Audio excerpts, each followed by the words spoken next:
Characteristics of sound wave. We can describe a sound wave by its frequency, amplitude and speed. ठीक है, तीन चीज़ें, frequency है, amplitude है और स्पीड है। तीनों चीज़ के बारे में हम लोग पढ़ते हैं। A sound wave in graphic form is shown in figure 11.6c. ये साउंड क्लियर है क्या? तो एक्चुअली क्या है कि हम लोग बात किए थे और हम लोग बोले थे कि लॉन्गिट्यूडिनल वाइब्रेशंस होते हैं। लॉन्गिट्यूडिनल वाइब्रेशन का मतलब जिस डायरेक्शन में जा रहा है उसी डायरेक्शन में वाइब्रेशंस हो रहा है। तो अब देखिए, कोई जो पार्टिकल है, ठीक है ना, तो जैसे कि है ना, ये पार्टिकल ऐसे वाइब्रेट कर रहा है, ये पार्टिकल ऐसे वाइब्रेट कर रहा है, ठीक है। तो एक बार ऐसे हुआ, एक बार ऐसे हुआ, क्लियर है क्या? ये और नो ऐसे हो रहा है। तो अब देखिए ध्यान से समझ कि ये पार्टिकल क्या ना, जब एक समय पर ठीक है, ये जो मतलब कि ऐसे ऐसे वाइब्रेशन हो रहा है, ठीक है, एक समय पे ये अपना मैक्सिमम पे है, ये मिनिमम पे है, दिख रहा है क्या? हाँ, फिर ये इधर आया, फिर ऐसे ऐसे हो रहा है, क्लियर है क्या? अच्छा, अलग अलग जगह पे अलग अलग डिस्प्लेसमेंट है, समझ में, या फिर डेंसिटी भी, या फिर प्रेशर। बेसिकली उस मूवमेंट के कारण ही तीनों चीज अलग अलग हो रहा है, ठीक है, डिस्प्लेसमेंट, प्रेशर, डेंसिटी, ठीक है, क्लियर है? तो देखिए यहाँ पे लिखा हुआ है, ठीक है। तो यहाँ पे अगर ध्यान से देखिए तो यहाँ पे क्या है, कोई पार्टिकल है जो कि कुछ डिस्प्लेसमेंट नहीं कर रहा है, ये वाला पार्टिकल है जो कि बहुत ज़्यादा डिस्प्लेसमेंट कर रहा है। यहाँ पे डेंसिटी जो है बहुत ज़्यादा है, यहाँ पे डेंसिटी जो है बहुत कम है, क्लियर है क्या? आ रहा है समझ में? यस और नो? ठीक है। तो जो है ना, ये दिख रही है कंप्रेशन और ये रेयरफैक्शन। कंप्रेशन में क्या है, डेंसिटी बहुत ज़्यादा है, प्रेशर बहुत ज़्यादा है। रेयरफैक्शन में डेंसिटी या प्रेशर बहुत कम है, ठीक है ना। डिस्प्लेसमेंट में एक्चुअली थोड़ा सा अपोजिट हो जाता है, इसलिए हम लोग जब पढ़ रहे हैं तो अच्छे से पढ़ ही लेते हैं, ध्यान से समझिए।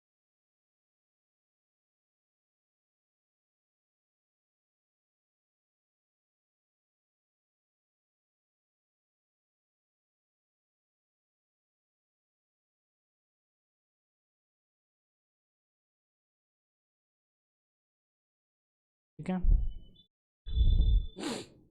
ये मानिए यहाँ पे हम लोग साउंड प्रोड्यूस किए,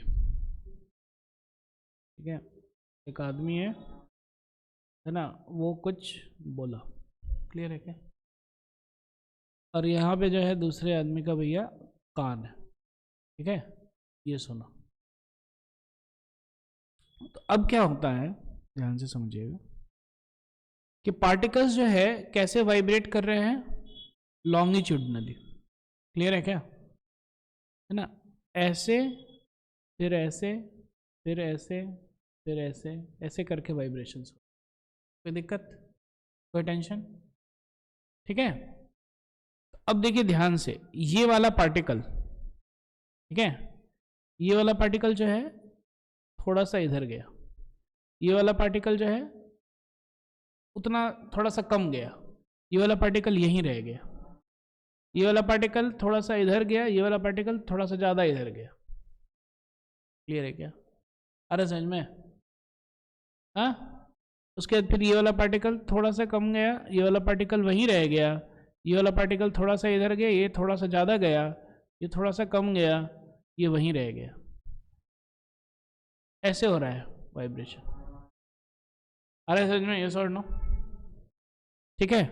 तो इस हिसाब से वाइब्रेशंस हो रहे हैं, है ना। इधर के पार्टिकल्स देखिए सब जो है इधर जा रहा है, इधर का पार्टिकल्स इधर जा रहा है, क्लियर है क्या? यस और नो?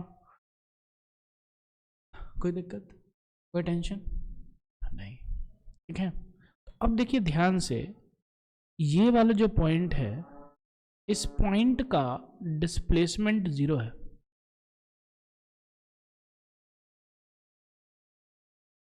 0 है, यस और नो, ये कहीं नहीं जा रहा है, लेकिन बाकी सारे पार्टिकल्स इसके पास आ रहे हैं। क्लियर है क्या? तो यहाँ का डेंसिटी सबसे ज़्यादा हो जाएगा, डेंसिटी सबसे ज़्यादा होगा, यस और नो।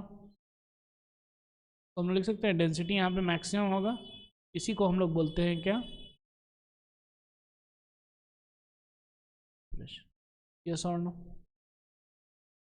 यहाँ पे देखिए, यहाँ पे ये वाला पार्टिकल भी कहीं नहीं जा रहा है, यहाँ पे भी डिस्प्लेसमेंट 0 है, लेकिन यहाँ के पार्टिकल्स जो है सब इधर उधर चले गए, यहाँ पे जो डेंसिटी है वो क्या हो जाएगा? मिनिमम। क्लियर है क्या? और इवन जो प्रेशर है वो भी मिनिमम। समझ में आ रहा है, यस और नो? तो कहीं पे प्रेशर मैक्सिमम है, कहीं पे प्रेशर मिनिमम है, और उन दोनों के बीच में जो है अलग अलग पॉइंट्स पे कहीं पे कम प्रेशर है, कहीं पे ज़्यादा प्रेशर है, लेकिन एक जगह जहाँ पे मैक्सिमम है वो हो गया कंप्रेशन, और जहाँ पे मिनिमम है वो हो गया, तो हम लोग बोलेंगे रेयर। आ रहा है समझ में, यस और नो? ठीक है, अब देखिए ध्यान से, ये हो गया यहाँ पे डेंसिटी सबसे ज़्यादा है, कंप्रेशन, ये हो गया रेयर फ्रैक्शन, यहाँ पे सबसे कम है डेंसिटी, निगेटिव में है, यहाँ पे हो गया कंप्रेशन, यहाँ पे हो गया रेयर फ्रैक्शन। समझ में आ रहा है, यस और नो? कोई दिक्कत, कोई टेंशन नहीं? ठीक है, तो अब ध्यान से अगर देखा जाए तो ये देखिए, यहाँ पे हो गया कंप्रेशन, क्लियर है क्या? यहाँ पे रेयर फ्रैक्शन, ये यहाँ पे इस पॉइंट पे कंप्रेशन, तो यहाँ पे हम सी आर अगर लिखें तो आप लोगों की दिक्कत नहीं। क्लियर है क्या, यस और नो? ठीक है, और दो कंप्रेशन के बीच में या फिर दो रेयर फ्रैक्शन के बीच में जो भी डिस्टेंस होता है उसको हम लोग बोलते हैं लैम्डा, यानी कि वो हो गया वेवलेंथ। लैम्डा यानी कि वेवलेंथ। हाँ जी, क्लियर है क्या? अब आ जाते हैं इसमें। ठीक है, sound bytes frequency, amplitude and speed. ठीक है, तो अब देखिए ये कितना ऊपर तक जा रहा है, ठीक है ना, ये दिख रहा है क्या? इसको हम लोग बोलेंगे एम्पलीट्यूड। क्या बोलेंगे? ठीक है, तो ये है नॉर्मल प्रेशर, जब साउंड नहीं था तब नॉर्मल प्रेशर था। अब जब हम लोग साउंड दिए, साउंड ट्रेवल किया तो उससे वाइब्रेशंस हुए, तो ये है एम्पलीट्यूड, कितना जो है डिस्प्लेसमेंट मैक्सिमम हो रहा है, या कितना प्रेशर या डेंसिटी मैक्सिमम। क्लियर है क्या? अच्छा, आगे बढ़ते हैं। फ्रीक्वेंसी, फ्रीक्वेंसी मतलब कि देखिए ध्यान से, ये ऊपर नीचे कर रहा है ना, ऊपर नीचे, ऊपर नीचे कर रहा है, यस और नो? ठीक है ना, तो कोई सा भी, जैसे कि अगर हम बोले जा रहे हैं, हम क्या कर रहे हैं, बोले जा रहे हैं, बोले जा रहे हैं, ठीक है ना, बोले जा रहे हैं, जब हम बोले जा रहे हैं तो क्या हो रहा है कि जो भी पार्टिकल्स हैं हम दोनों के बीच में वो सब वाइब्रेट कर रहे हैं, तो एक सेकंड में वो कितना बार वाइब्रेट किया, दैट इज फ्रीक्वेंसी। ऐसा में, ठीक है, एक सेकंड में वो कितना बार वाइब्रेट किया, ठीक है, दैट इज फ्रीक्वेंसी। और स्पीड मतलब कि कितने तेज से जा रहा है साउंड, वो होता है मीडियम का प्रॉपर्टी। इसका होता है मीडियम का प्रॉपर्टी। ठीक है, जैसे कि एयर में साउंड जल्दी जाएगा, ठीक है ना, वाटर में भी जल्दी जाएगा, ठीक है ना, हम लोग देखते हैं, हम लोग अभी वो आएगा, ठीक है ना, ठीक है, लेकिन कोई कोई जो है मटेरियल होता है, जैसे कि स्टूडियो वगैरह में, ठीक है ना, साउंड को एब्जॉर्ब कर लेता है, ठीक है, इको नहीं होता है उससे, तो बेसिकली उस वहाँ पे क्या है, वहाँ पे वो साउंड को एब्जॉर्ब किया, साउंड को वो ट्रैवल ही नहीं करने दे रहा है। क्लियर है क्या ये साउंड? तो वो हम लोग देखते हैं, तो साउंड कितनी स्पीड से जा रहा है। अब जैसे कि कभी कभी जो है ना, एक बार हमको याद है हम लोग गए थे, हम और चंदन सर थे, हम लोग गए थे एक जगह 1 जनवरी को, तो वहाँ पे नदी था, हम लोग रुके हुए थे, रूम था और नदी था, तो नदी के उस पार जो है लोग जो है वो ये खेती वगैरह कर रहे थे, लेकिन विंड जो था वो उधर से इधर था, तो वो लोग कुछ भी बोल रहे थे तो सुनाई दे रहा था। अरे समझ में, तो जब विंड है तो स्पीड बढ़ गया, साउंड का स्पीड बढ़ गया, साउंड को स्पीड से आ रहा था और विंड के कारण और तेजी से आ रहा है। क्लियर है क्या? तो वो हो गया वेलोसिटी या फिर स्पीड। अब पढ़ते हैं। Sound wave in graphic form is shown in figure 11.6 C, which represents how density and pressure change when the sound wave moves in the medium. The density as well as the pressure of the medium at a given time varies with distance above and below the average value of density and pressure. Figure 11.6a and 11.6b represent the density and pressure variations respectively as a sound wave propagates in the medium. Compressions are the region where the particles are crowded together and represented by the upper portion of the curve in figure 11.6. ये हो गया upper portion of the curve. Clear है क्या? यहाँ पे देखिए compressions है, clear है क्या? The peak represents the region of maximum compression. ठीक है, ये हो गया यहाँ पे maximum compression है. Thus, compressions are region where density as well as the pressure is high. Rarefactions are the regions of low pressure where the particles are spread apart and are represented by the valley. ये सारा जो है ये इधर rarefaction है. Clear है क्या? Yes or no?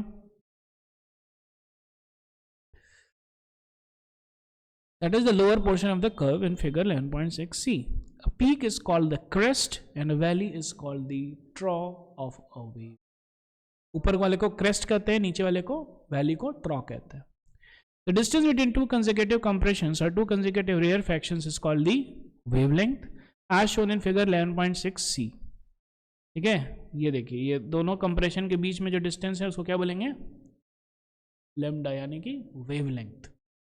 या फिर दोनों कंप्रेशन के बीच में भी वही आएगा. क्लियर है क्या? दोनों कंप्रेशन के बीच में वही आएगा, दोनों रेयरफैक्शन के बीच में भी वही आएगा. The wavelength usually represented by lambda, that is Greek letter lambda, its SI unit is in meter. Henrik Rudolf Hertz was born in Germany. He confirmed J.C. Maxwell's electromagnetic theory. ठीक है. He laid the foundation for future development of radio, telephone, etc. और SI unit of frequency को Hertz बोलते हैं, इन्हीं के नाम के ऑनर में हम लोग दिए.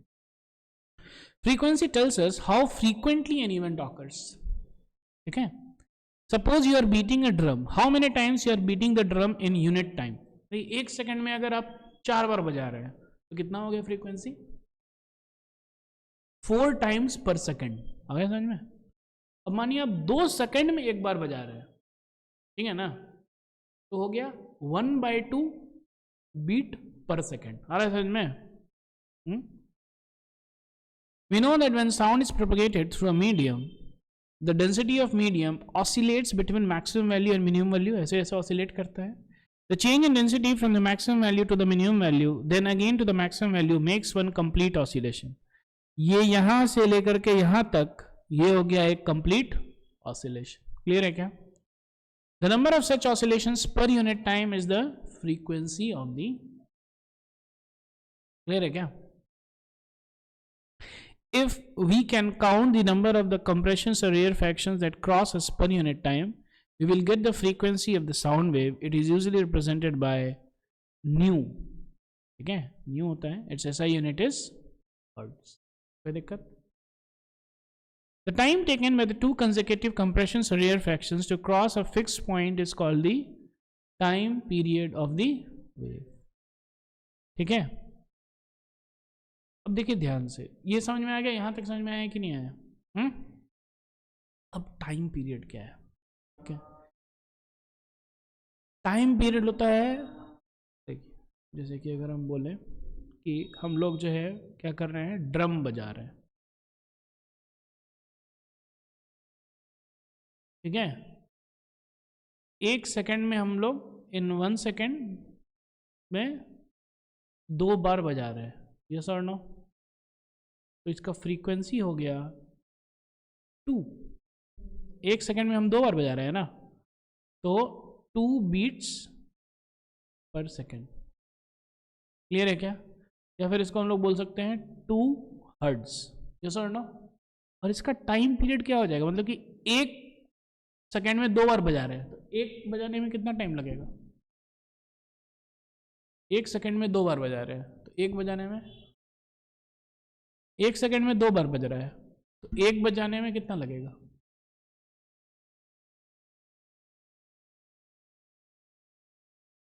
1/2 सेकेंड। ये हो गया टाइम पीरियड। सेकेंड में टाइम पीरियड एक्चुअली क्या होता है? 1 बाय फ्रीक्वेंसी। दिख रहा है? यस और नो? समझ में आ रहा है? फिर से करते हैं। अब जैसे कि वेव जो है ऐसे जा रहा है, क्लियर है क्या?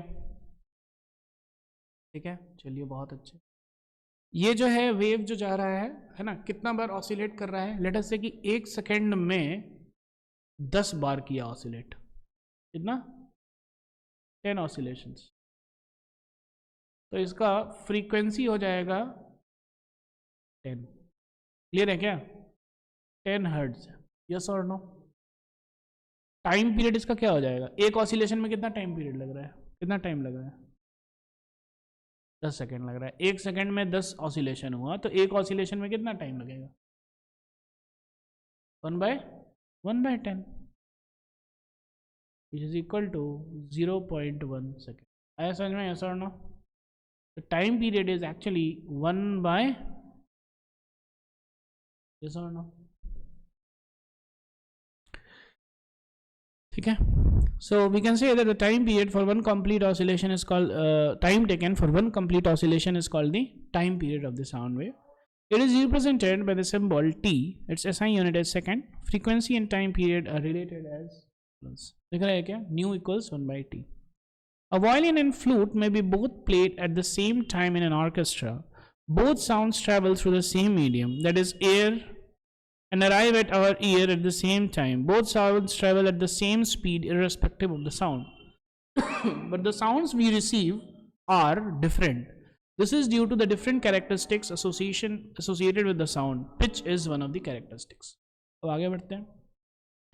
यहाँ पे बोल रहा है कि वायलिन है और फ्लूट है, ठीक है? ये दोनों जो है प्ले हो रहा है किसमें? ऑर्केस्ट्रा में, ठीक है? वायलिन भी हो रहा है और फ्लूट भी हो रहा है, लेकिन दोनों का साउंड हम लोग को अलग अलग सुनाई देता है ना, यस और नो? ऐसा क्यों है? दोनों का साउंड अलग क्यों सुनाई देता है? क्योंकि पिच अलग है। अब ये पिच क्या होता है? How the brain interprets the frequency of an emitted sound is called its pitch. The faster the vibration of the source, the higher is the frequency and the higher is the pitch, as shown in the figure 11.7.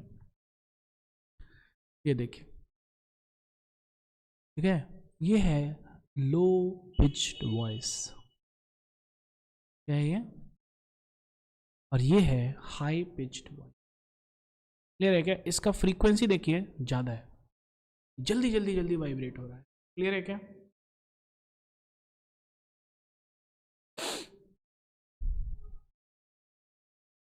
Thus, a high-pitched sound corresponds to more number of compressions and rarefactions passing a fixed point per unit time. तो इसमें ज़्यादा compression और rarefaction हो रहा है। Clear है क्या? Objects of different sizes and conditions vibrate at different frequencies to produce sounds of different pitch. The magnitude of the maximum disturbance in the medium on either side of the mean value is called the amplitude of the wave. ये जो है amplitude, जो कि maximum disturbance हो रहा है, this is known as amplitude. It is usually represented by the letter A as shown in figure 11.6c. For sound, its unit will be that of density or pressure. ठीक है? The loudness or softness of sound is determined basically by its amplitude. अब जो है, जो ज़्यादा sound होता है ना, जैसे कि डीजे वगैरह के पास आप रहिएगा, है ना, और बहुत लाउड भी होता है ना साउंड उसका, बहुत लाउड, ना, हम लोग जितना जोर से चिल्लाएंगे, लेकिन डीजे के पास रहिएगा तो बहुत जोर से वो चिल्लाता है ना, जो साउंड निकलता है। इनफैक्ट अगर आप थोड़ा सा पास में जाइएगा और अगर हल्का टी शर्ट पहना है, टी शर्ट भी हिलने लगता है ना, टूटने टूटने का डर रहता है और हिलता है वो। तो बेसिकली क्या होता है, क्योंकि वो जो है एनर्जी प्रोड्यूस कर रहा है ना, वाइब्रेशन, और वो वाइब्रेशन जो है वो एनर्जी आपके पास, क्लियर है क्या? ठीक है, तो जिसका ज़्यादा लाउड साउंड होगा वो ज़्यादा वाइब्रेट करेगा, और हम लोग का थोड़ा थोड़ा है, समझ में? तो इसीलिए जो है कभी कभी कांच वगैरह टूट जाता है, क्यों? क्योंकि वो वाइब्रेट कराता है इतना ना, तो वो टूट जाएगा। क्लियर है क्या? The loudness or softness of sound is determined basically by its amplitude. The amplitude of the sound wave depends upon the force with which an object is made to vibrate. If we strike a table lightly, we hear a soft sound because we produce a sound wave of less energy, that is amplitude. If we hit the table hard, we hear a louder sound. Can you tell why? ठीक है, तो basically ज़्यादा energy है, तो ज़्यादा energy है तो ज़्यादा वाइब्रेट कर रहा है। A sound wave spreads out from its source. अब साउंड वेव कैसे स्प्रेड होता है? ठीक है, जैसे कि यहाँ पे जो है एक स्पीकर है, ठीक है ना, स्पीकर है, साउंड वेव कैसे जाएगा? हर जगह जाएगा। क्लियर है क्या? यस और नो? यस और as it moves away from the source, its amplitude as well as its loudness decrease. जितना दूर जाइएगा उतना कम सुनाई देगा, क्योंकि एम्पलीट्यूड जो है, जो वाइब्रेशन है, अब जैसे कि ये पार्टिकल को वाइब्रेट किया, ये दूसरा पार्टिकल को वाइब्रेट किया, ये तीसरा को किया, तो जाने के क्रम में जो यहाँ पे वाइब्रेशन था वो बगल वाले को उतना थोड़ी कर पाएगा, थोड़ा सा कम कराएगा, उसके बगल वाले को थोड़ा सा कम कराएगा, उसके बगल वाले को थोड़ा सा कम कराएगा, जाते जाते कहीं पे जीरो भी हो जाएगा। क्लियर है क्या? Louder sound can travel the largest distance as it is associated with higher energy. Figure 11.8 shows the waves shapes of a loud and a soft sound of the same frequency. देखिए soft sound में amplitude कम है, loud में amplitude ज़्यादा है। Clear है क्या?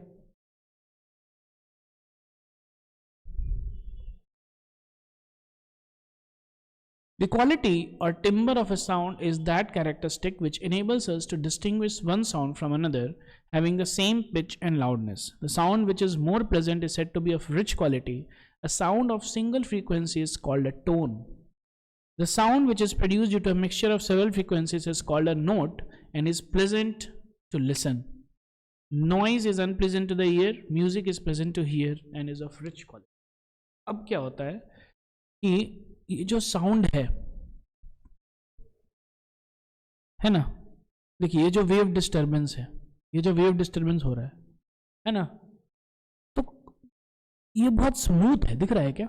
बहुत ही smooth है, लेकिन जरूरी नहीं कैसा स्मूथ, बीच बीच में ऐसा भी हो सकता है, समझ में? नॉइज हो गया समझ में? ये लेकिन बहुत स्मूथ है, ठीक है, जिसमें भी है ना, ये एक ही फ्रीक्वेंसी पे है। क्लियर है क्या? The speed of sound is defined as the distance which a point on a wave, such as compression or rarefaction, travels per unit time. We know speed is equal to distance upon time. ठीक है, तो speed of a wave क्या हो जाएगा? Lambda divided by time period. Wavelength divided by time period is speed of the wave. Here lambda is the wavelength of the sound wave. It is the distance traveled by the sound wave in one time period of the wave. Thus, V, that is speed, is equal to lambda into nu. Nu is frequency. Lambda divided by time period. Clear है क्या? The speed of sound remains almost the same for all frequencies in a given medium under the same physical. Speed of sound जो है सारे medium में है ना, almost all for all frequency given medium under the same physical conditions. ठीक है, medium आप change कीजिएगा तब साउंड जो है, साउंड का स्पीड चेंज हो। अब आ जाते हैं, sound wave has a frequency of 2000 hertz and wavelength of 35 centimetre. How long will it take to travel 1.5 kilometre? चलिए इसको कर लेते हैं. क्या क्या दिया है, फ्रीक्वेंसी है, कितना है फ्रीक्वेंसी 200, ये न्यू ही लिखिए 2000 हर्ट्ज। अच्छा, वेवलेंथ लैम्डा कितना है 35 सेंटीमीटर। अच्छा, डिस्टेंस कितना ट्रेवल करना है 1500 मीटर, ये सर नो है ना, 1.5 किलोमीटर। तो कितना इसको टाइम लगेगा, ये है ना, how long will it take, कितना इसको टाइम लगेगा ट्रैवल करने में। तो सिंपल है, डिस्टेंस जितना ट्रैवल करना है डिवाइडेड बाय स्पीड। अब स्पीड क्या था, v क्या था, लैम्डा डिवाइडेड बाय t, है ना, t नहीं दिया हुआ है लेकिन फ्रीक्वेंसी दिया हुआ है, तो लैम्डा इंटू फ्रीक्वेंसी। लैम्डा कितना है 35/100 मीटर इंटू 2000 हर्ट्ज, हर्ट्ज होता है पर सेकेंड।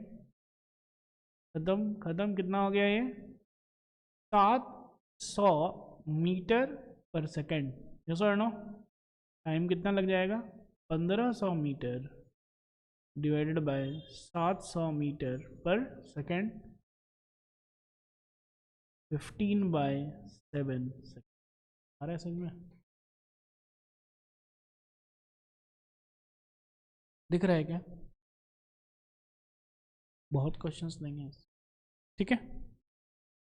आगे बढ़ते, the amount of sound energy passing each second through unit area is called the intensity of sound. ठीक है, देखिए इसमें बहुत सारे आपको टर्म्स हम लोग को मिले हैं, frequency, amplitude, wavelength, time period, है ना, कंप्रेशन, रेयरफैक्शन, है ना, अब मिल रहा है इंटेंसिटी, ठीक है, उसके बाद पिच, लाउडनेस, एम्पलीट्यूड, सारा जो टर्म्स हैं आपको डेफिनेशन पूरा अच्छे से याद होना चाहिए। ये एग्जैक्ट आएगा क्वेश्चन एग्जाम में, exact define intensity, define pitch, आ रहा है समझ में, तो वो आपको याद होना पड़ेगा। ठीक है, अब देखिए इंटेंसिटी क्या है, sound energy passing each second through unit area is called the intensity of sound. तो यहां से जैसे कि है ना, एक भोंपू है, ठीक है, इधर से साउंड निकला, क्लियर है क्या, क्लियर है। देखिए ध्यान से, यहां पे साउंड पहुंचा, उसके बाद फिर साउंड यहां पे पहुंचेगा, यस और नो, ठीक है, और फिर यहां पे पहले यहां पे पहुंचा था, क्लियर है क्या। तो मानिए कि 100 जूल साउंड निकल रहा है 1 सेकेंड में, बेसिकली ये 100 वाट है, ध्यान से समझिए, वाट होता है जूल पर सेकेंड। तो इतना ही है ना, तो इतना ही एरिया में सारा साउंड है, समझ में आ रहा है, यस और नो। अब लेकिन जब ये साउंड आगे बढ़ा तो उसको इतना एरिया में साउंड पूरा फैलाना है, यस और नो। अब जब आगे बढ़ा तो इतना में फैलेगा ये, यस और नो। तो जैसे जैसे आगे जा रहा है इंटेंसिटी जो है ना, डिक्रीज हो रहा है, आ रहा है समझ में, क्लियर है क्या। We sometimes use the terms loudness and intensity interchangeably, but they are not the same. Loudness is a measure of the response of the ear to the sound. Even when two sounds are of equal intensity, we may hear one as louder than the other simply because our ear detects it. ठीक है, तो ये हो गया जो terms था। Next, speed of sound in different medium. देखिए अलग अलग मीडियम का अलग अलग डेंसिटी है। अब जब साउंड ट्रैवल करेगा तो उसको जो है ना, उस मीडियम के थ्रू ट्रैवल कर रहा है ना, यस और नो। जैसे कि फॉर एग्जांपल हम यहाँ पे कुछ बोल रहे हैं, आपको सुनाई दे रहा है, लेकिन दीवार के पीछे वाले व्यक्ति को हो सकता है सुनाई दे लेकिन कम सुनाई दे, क्योंकि बीच में ऑब्स्ट्रक्शन है। क्या है ऑब्स्ट्रक्शन, दीवार। लेकिन ऐसा नहीं है कि एकदम नहीं सुनाई देता, थोड़ा सुनाई देता है, तो इसका मतलब कि दीवार के थ्रू भी जा रहा है ना साउंड, लेकिन बहुत कम। क्लियर है क्या। Sound propagate through a medium at a finite speed. ठीक है, the sound of a thunder is heard a little later than the flash of light is seen. ये अब देखिए इसमें क्या है, हम लोग बिजली चमकता है तुरंत देख लेते हैं, लेकिन साउंड बाद में सुनाई देता है। क्यों? क्योंकि लाइट का स्पीड बहुत ज़्यादा है, लाइट तुरंत आ गया, तुरंत दिख गया हम लोग, लेकिन साउंड का स्पीड कम है।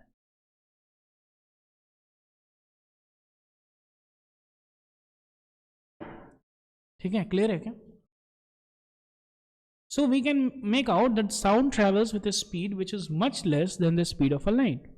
The speed of sound depends on the properties of the medium through which it travels. Speed of sound किस पे डिपेंड करेगा? उस मीडियम का क्या प्रॉपर्टी है। क्लियर है क्या? You will learn about this dependence in higher classes. The speed of sound in a medium depends on temperature of the medium. The speed of sound decreases when we go from solid to gaseous state.